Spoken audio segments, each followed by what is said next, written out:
Morock, and right now I am living in Haviland, Kansas.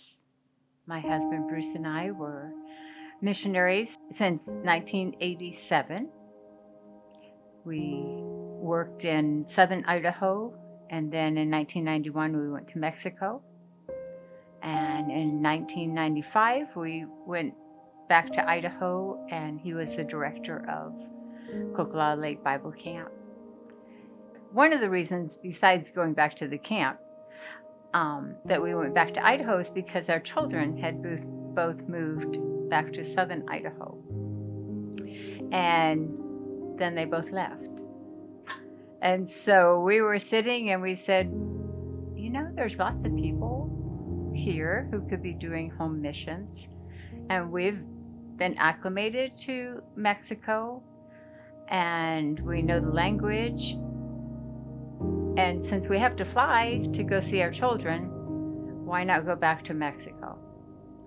And we actually, I got in touch with one of the ladies at the school and just said, is it true that you're looking?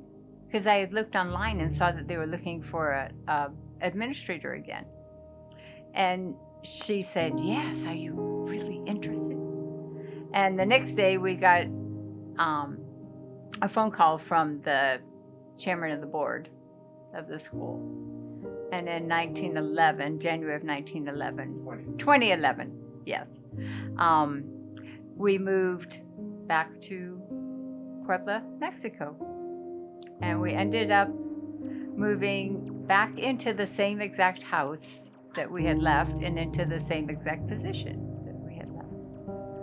So, and then in 2018,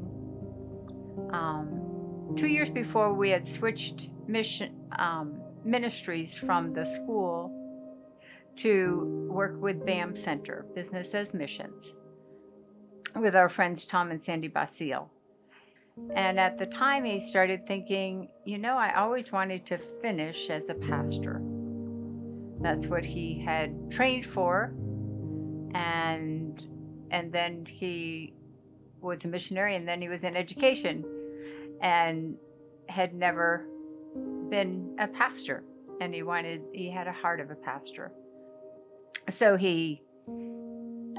we contacted Village Missions, which sends missionaries to rural churches, and they accepted us, and we came back in September of 2018, went to orientation in November, and they accepted us. And then in January, we were sent to Friant, California. And we arrived there in January of 2019, and in April he was diagnosed with colon cancer.